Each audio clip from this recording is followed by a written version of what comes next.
Olha só, a gente já está aqui com a Andréia Gonçalves. Vamos receber aqui pela primeira vez no nosso Fórum 11h30 a Andréia, que é um sucesso no YouTube, fazendo, né, jornalismo progressista. Bem-vinda, Andréia, tudo bem? Tá no mudo. Tá no mudo, Andréia. Não dá aí. Pronto. Agora sim. Olá, bom dia, tudo bem com vocês? Bom dia não, boa tarde, né? É uma alegria estar aqui com vocês, viu? Um prazer. Prazer é nosso, viu, Igualmente. Andréia? É. Muito feliz de te ver novamente. Nós nos Novamente. conhecemos no Prêmio Best. Ela tem um Prêmio Best aí do lado. Ela também. Tamo Legal, junto. Andréia.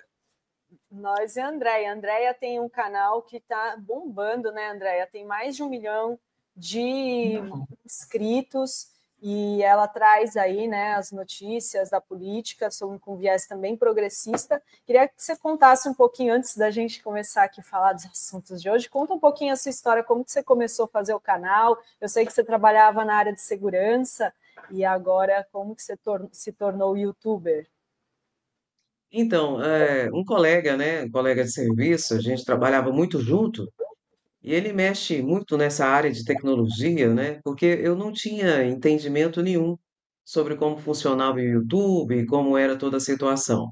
E a gente trabalhando junto, a gente sempre comentava, eu falava sobre política, sobre direito. Aí ele pegou e me fez o convite, falou: André, vamos abrir um canal no YouTube? Aí eu falei: pra quê, né? Michel, o nome dele é Michel Farias. Ele falou assim: não, é porque você fala muito bem, você tem muito conhecimento, e eu acho que seria legal, bacana se a gente passasse esse conhecimento para você, para outras pessoas. Eu falei: o que é que eu tenho que fazer? Aí ele falou: você prepara uns 5 assuntos, eu vou na sua casa, gravo, edito, e eu posto e faço tudo.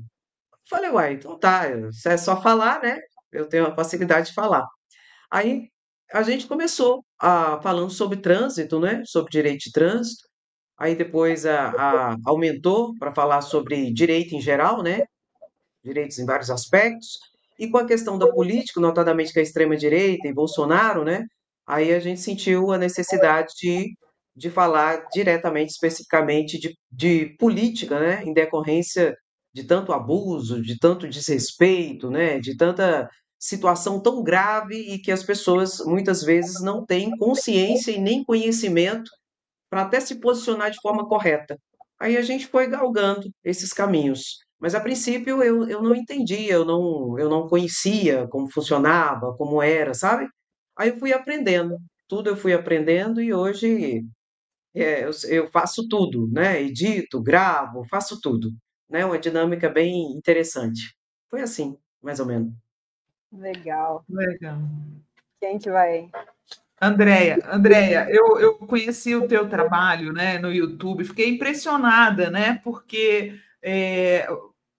os seus números são muito grandes, né? E eu queria saber quem exatamente é o teu público, quem é que te acompanha no YouTube?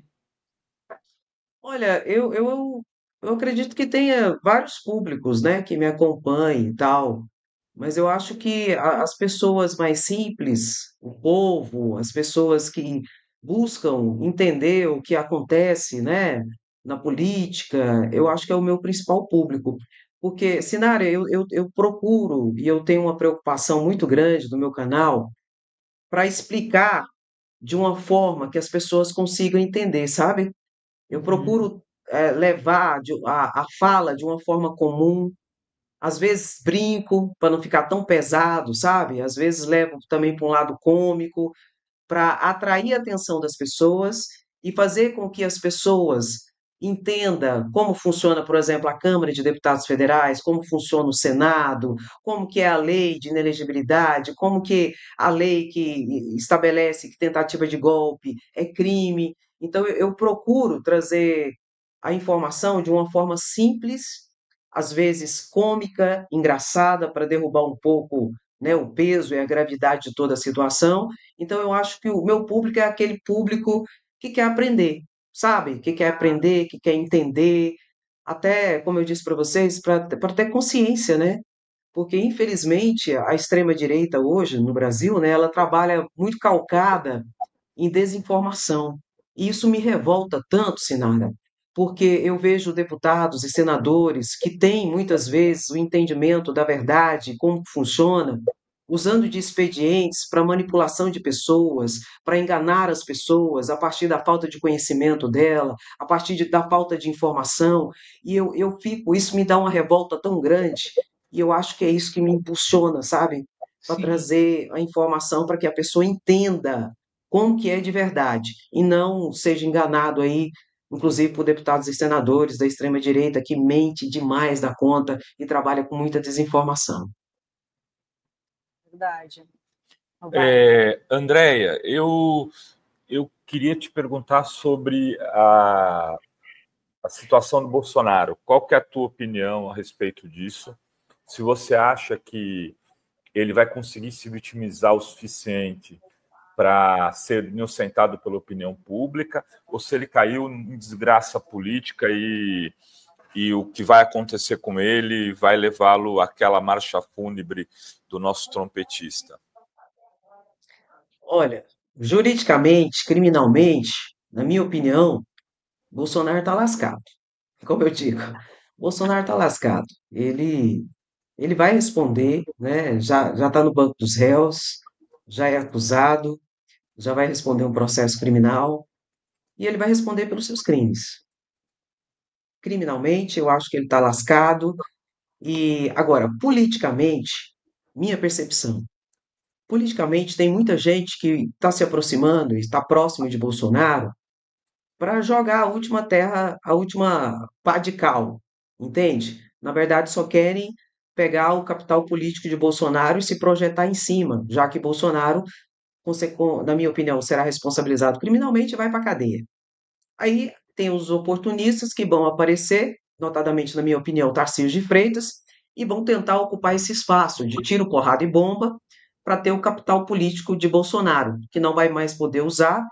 Não obstante, eu acho que ele vai vender no ano que vem, e só para isso. Agora, em relação à população, a população, na sua maioria, não cai nessa lorota de perseguido, de vítima, de que nós estamos numa ditadura, né? Até porque se tivéssemos, Bolsonaro já estava preso há muito tempo, né?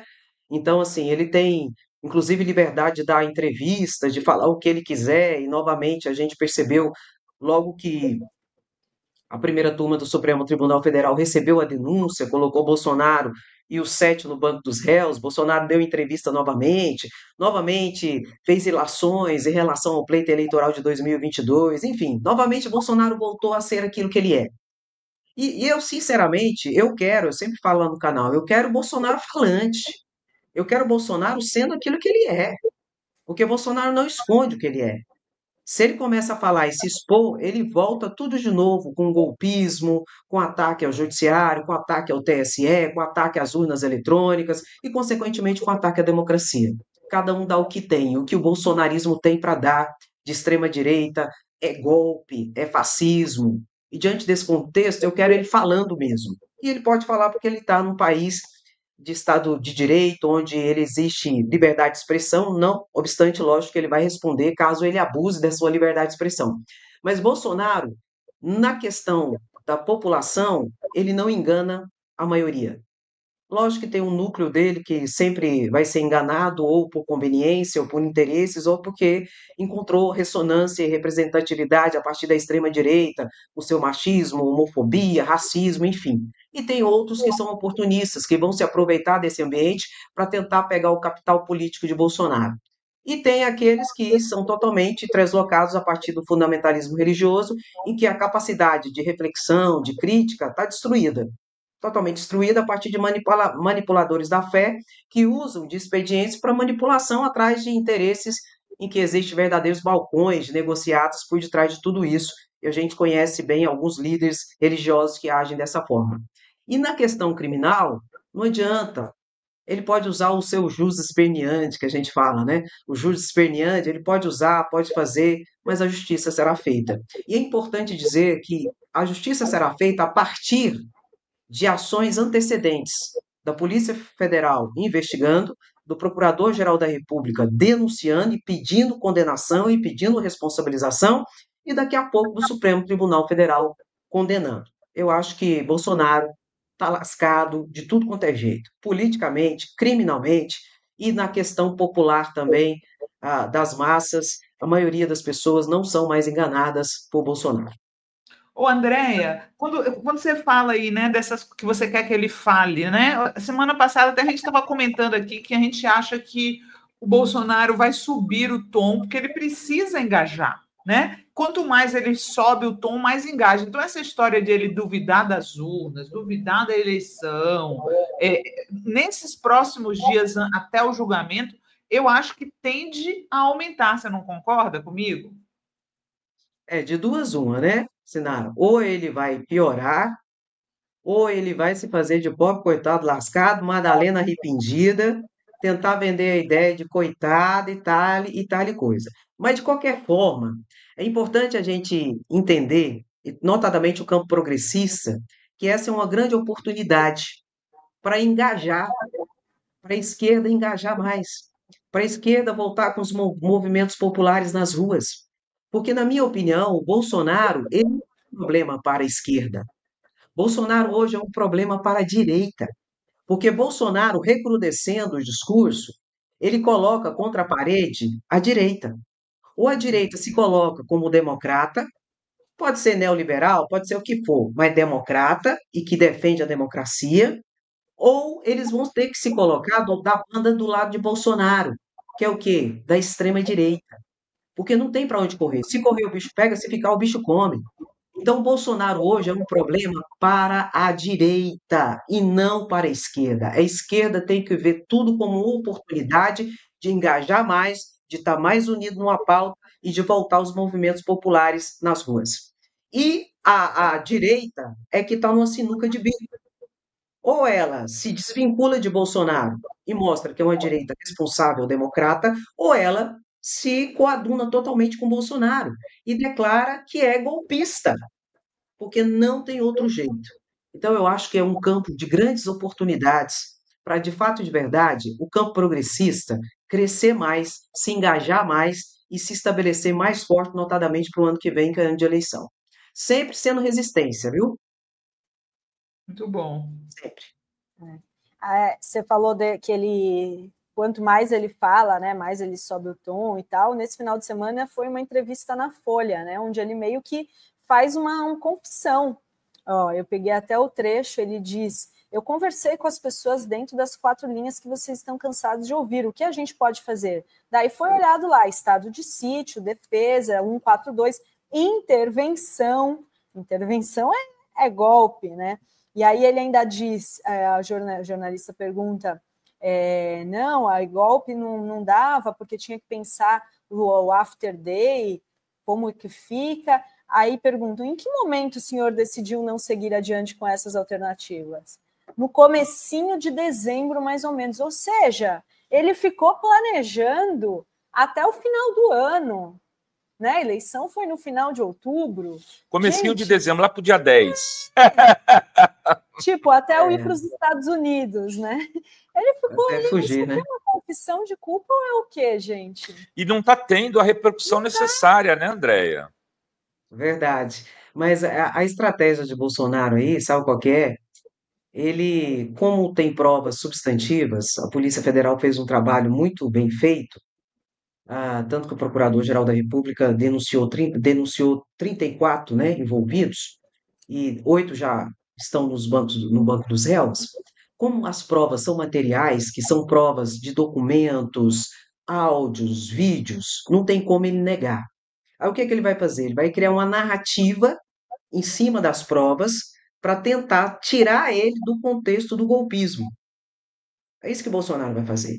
E dentro desse ambiente, ele vai tentar vender a ideia de que ele realizou apenas atos preparatórios. Realizou os atos preparatórios, mas não iniciou a execução do crime. Porque se ele realizar só atos preparatórios, não é crime. Não tem crime nisso. Agora, se ele começar a realizar a execução do crime, aí caracteriza a tentativa de golpe, onde ele só não realizou crime em si por circunstâncias alheias à vontade dele, em que ele não conseguiu perpetrar a consumação do crime. Então, ele vai tentar vender essa ideia, que ele ficou só no campo das tratativas, só preparatórios, que ele não partiu para a execução. Porque negar não tem como negar, as provas são robustas. Então, é isso que ele vai fazer. Só que tem um porém. Para minimamente essa tese de defesa dele, minimamente ter um mínimo de executoriedade, ele vai precisar culpabilizar outro. Se eu não fiz, quem fez? Na minha opinião, é aonde o bicho vai pegar. Porque, assim, não foi apresentada ainda a defesa de mérito. Foi apresentada a defesa preliminar, onde eles tentaram abarcar ali questões processuais, notadamente para ganhar tempo e tentar suspender o processo e não conseguiram. Quando tiver a sessão de instrução e julgamento dos 8 que estão no banco dos réus, eles vão ter que apresentar a defesa que vou chamar de defesa de verdade, que é a defesa de mérito. E não tem outra defesa, a não ser colocar a culpa no outro. Por quê? Porque as provas mostram os fatos. Então, ele vai tentar tirar o dele da reta. E para ele tirar o dele da reta, ele vai ter que colocar alguém. E quando os outros perceberem que essa é a defesa, eu estou dando a minha opinião, tá? Do que vai acontecer. E quando os outros perceberem que a defesa de Bolsonaro é colocar a culpa no outro, esse outro vai se levantar. Ou seja, um vai comer o outro no final das contas. Exatamente isso. E eu acho que os principais que estão mais imbricados e lascados é o general Braga Neto e o general Mário Fernandes, onde eu acredito que Bolsonaro vai tentar jogar a culpa para tirar o dele da reta, porque a gente sabe que Bolsonaro ele tem uma conduta covarde. Fugiu em dezembro de 2022 para os Estados Unidos para criar um álibi, segundo a Polícia Federal, segundo o PGR. No dia 12 de fevereiro do ano passado, se escondeu na Embaixada da Hungria. Logo depois do dia 8 de fevereiro, que teve a Operação Tempus Veritatis, ele achou que ia ser preso, se escondeu na Embaixada da Hungria. Então, para ele tentar se safar, ele pode fazer tudo, inclusive colocar a culpa nos generais, para tentar se safar. E você acha que algum pode ser inocentado? Algum desses 8 do núcleo crucial? Sim, sinceramente, acredito que sim. Quem? Sérgio Nogueira, o general Sérgio Nogueira. Só que para o general Sérgio Nogueira conseguir não ser inocentado, tá? Vamos usar outro termo, absolvido. Porque inocentado é quando tem prova da inocência. Absolvido é quando não tem provas substantivas para condenação. Inocentado não, mas absolvido. Porque o Sérgio Nogueira, ele foi muito pressionado por Bolsonaro para fazer relatórios sobre as urnas eletrônicas e tal coisa. Só que para que Sérgio Nogueira consiga, por exemplo, ser absolvido, que não significa inocentado, ele vai ter que colocar a culpa no chefe, que é o presidente da República à época, Bolsonaro. Sim. Entendeu? Exatamente. Andréia, como você está vendo, você acha que a comunicação do governo Lula melhorou depois do Sidônio, que é uma cobrança que o nosso campo faz, né? Que a gente tem essa história dos algoritmos que não nos beneficiam e tal. Você acha que tem melhora? Você tem visto uma melhora? Olha, melhorou um pouco. Na minha opinião, melhorou um pouco, mas precisa melhorar mais. É porque, como você falou, o algoritmo não nos beneficia nem um pouco.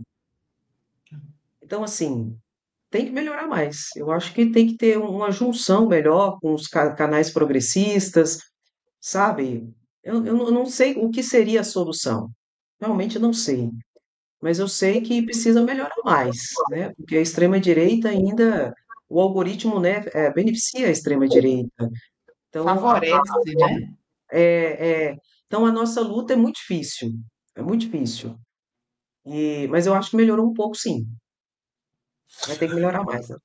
O André, ia te perguntar um pouco só que é um pouco diferente a pergunta. O governo Lula perdeu popularidade, perdeu muita popularidade em pouco espaço de tempo. Foi 10, 15 pontos de aprovação em coisa de 15, 20 dias e agora estabilizou no que parece ser, a gente não tem certeza, o piso. A gente não sabe se esse é o piso, na casa dos 24%, 25% de ótimo e bom. Muito distante de uma aprovação que dê tranquilidade para a disputa de uma reeleição para qualquer governante, inclusive o Lula. Você falou um pouco da SECOM, mas do ponto de vista político também, não te parece que esse governo anda muito claudicante? Sim. Como eu disse para vocês, na minha opinião, melhorou um pouco na comunicação, mas ainda deixa muito a desejar. A extrema-direita, ela é o contraponto, né? E a extrema-direita, ela é muito atuante nas redes sociais. E eu percebo que o governo, ele tem que ser mais atuante nas redes sociais também. E não explorar, e mostrar. Quem não é visto não é lembrado. Tem que colocar, por exemplo, uma mesma mensagem, você tem que passar essa mesma mensagem de várias formas. E a rede social é interessante que ela dá essa possibilidade. Você pode fazer um vídeo para você passar uma mensagem de várias formas diferentes, para alcançar pessoas diferentes. Então, eu acho que isso tem que ser feito pelo governo, massivamente nas redes sociais. E eu acho que falta isso. Por exemplo, aquela distribuição de ambulâncias, não foi? Aquilo lá foi dantesco, não é? Foi quase 1.000 ambulâncias, não foi isso? Eu acho que Foi. não teve. Em Sorocaba, né? Não, O lugar já foi escolhido, pois já é. não foi o melhor, né? Que é do prefeito Uhum. TikToker da direita, né, Andréa? Pois é. Então, assim, eu acho que tem que ser dado mais visibilidade, tem que fazer vídeos sobre o mesmo assunto de forma diferente, um vídeo que fale de forma mais formal, um vídeo que fala de forma mais comum, uma linguagem mais comum, um vídeo que tem um formato mais para jovens. E tem dinheiro para isso, o governo tem dinheiro para isso, tem dinheiro só para comunicação. Então, eu acho que tem que pegar essa pegada, essa dinâmica que a rede social, reitero, ela dá essa margem de dinamicidade e de diversidade de produção de conteúdo para você alcançar públicos diferentes. Então, eu acho que precisa disso. Acho que o governo precisa disso e ele tem condições de fazer isso. É só fazer. Tem que fazer. Aí tem gente que fala assim: ai, Andréia, mas se Lula faz, ele é criticado. Se ele não faz, ele é criticado. Faça. Que seja criticado por fazer, mas faça. Porque a extrema-direita está fazendo. E a extrema-direita faz de tudo quanto é jeito que a gente imaginar. Eles estão fazendo, eles têm plataforma aí, estão entrando nas universidades já, em faculdades, sabe? Então, assim, o campo progressista tem que se alertar para isso. E o governo é progressista. Então, é ele que tem que dar esse direcionamento, é ele que tem que pegar a frente de tudo isso e fazer esse trabalho de comunicação. Aquela situação, né? Às vezes as pessoas ficam meio perdidas por onde começar, não é? Ver por onde eles estão indo e ocupe esses espaços. Porque se não ocupar, eles estão ocupando. A extrema-direita está ocupando os espaços nas redes sociais, já está entrando dentro de faculdade, fazendo documentários, né? A gente conhece bem aí. E ganhando dinheiro com isso ainda. Ainda estão ganhando dinheiro com isso. Então, eu acho que o governo é de esquerda, o governo é progressista, e ele, como eu falo lá, ele tem que pegar no chifre do capeta e ir para frente e comprar essa briga. Porque o ano que vem, se não pegar agora, o ano que vem pode ser tarde. Pode ser difícil, muito mais difícil. Verdade. Tem vários comentários aqui, deixa eu fazer uma rodadinha aqui de superchat. A Fernanda diz que a maioria das pessoas, né, desconhece até atribuições do governo municipal, estadual e federal. Assim, votam errado e cobram errado e são manipulados, como no tema da segurança. Nossa, o tema da segurança é um maior exemplo, né? Porque ninguém cobra o governo do estado, né, Andréia? É uma coisa Verdade. que... Aí a extrema-direita fala assim, né? Uma pauta da extrema-direita. Mentira! Segurança é pauta do prefeito hoje, com as guardas civis metropolitanas, querendo ou não, é dos governadores, Polícia Civil, Polícia Militar, e é da União, Polícia Federal, PRF e tal coisa. E cada um tem que agir. E Lula tem que pegar essa pauta. Bandido bom é bandido morto? Não. Bandido bom é bandido ressocializado. Para isso, ele precisa sentir o caráter ressocializante da pena. E nós temos senador Fabiano Contarato, do PT, delegado de carreira, tem uns projetos aí dentro da área de segurança pública, entendeu? Tem que ocupar os espaços. Tem que ocupar os espaços. Sem essa hipocrisia da extrema-direita, né? A extrema-direita usa de palanquete só com hipocrisia. Tem que trazer situações factíveis e que realmente venham trazer os resultados na ponta, que é para as pessoas que estão sendo assaltadas nas ruas, para as pessoas que estão com medo, né? Principalmente nós, mulheres. Hoje você não pode fazer uma caminhada num parque. Aqui mesmo, perto de Goiânia, tem uma cidade que chama Trindade. Aí tem uma via lá, que é a via dos Romeiros, sabe? Que todo ano o pessoal faz romaria. Aí tem muitas mulheres que fazem caminhada lá. Sabe o que as mulheres estão fazendo? Elas estão caminhando em bando, em grupos, e todas com o pau na mão. Nossa, E isso porque o Caiado diz que a solução da segurança pública é Ronaldo Caiado. Conversa para boi dormir. E aqui está acontecendo isso. Então, assim, eu acho que essa é uma oportunidade também para o governo federal ocupar. É um espaço que o governo tem que ocupar. Lógico que dentro das suas atribuições, dentro de suas competências e tal e coisa. Mas tem que ocupar. É de todo cidadão essa pauta de segurança pública. acaba que a esquerda fica um pouco tímida em relação a isso, para não dizer que é punitivista, né? Mas vamos combinar, né, André, que nessa onda de feminicídio que está tendo, gente, não dá mais para feminicida aguardar em liberdade, né? Não dá tempo, não dá mais, né? Eu realmente não aguento mais ver notícia de que o cara matou a mulher, tem todas as provas que o cara matou, ele é o único suspeito, e aí ele vai depor na delegacia e é liberado. Sinceramente, vão continuar matando. Exatamente isso. Esse é um absurdo. É um absurdo. E isso é uma pauta que a esquerda tem que dar. E ir para cima mesmo, feminicídio. Vai para cadeia, entendeu? Porque é o seguinte, cara, a história diz, quando o Estado não dá conta de resolver o problema, quem resolve? É a vingança privada. Sabe por que não resolveu ainda? Porque nós, mulheres, nós temos bom coração. Se tivesse ocorrendo essas mortes de homem com homem, os homens estavam matando todos os ofensores. É porque a gente, mulher, a gente tem bom coração. Tem mulher que consegue o porte de arma de fogo e pega e é melhor não ter, porque ela não consegue dar um tiro, porque ela fica com dor. Enquanto isso, as mulheres estão sendo mortas. As mulheres estão sendo mortas, gente, e ninguém faz nada. Tem que mudar a lei, sim. Se não aprende a partir da educação, vai ter que aprender a partir da repressão. Ou nós vamos deixar as nossas mulheres morrer até quando? Agora eles estão jogando. Ai, André, mas isso não é pauta progressista. É, defesa da mulher é pauta progressista, sim. Se não está funcionando, o sistema criminal não está funcionando, tem que mudar. Concordo. Se aumentar a lei, vamos aumentar a lei. O que vai acontecer, gente? André, eles agora estão jogando os filhos das mulheres de ponte para poder se vingar das mulheres. Aí o cara vai lá, não, vai responder. Que coisa horrorosa.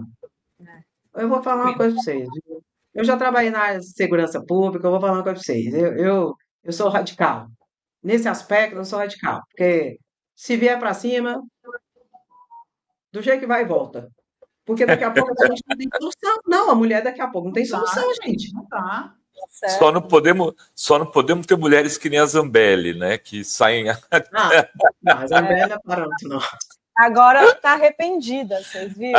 Aliás, ela fez um discurso, falou que a única coisa que ela não faria de novo seria isso, de correr atrás do jornalista, tal.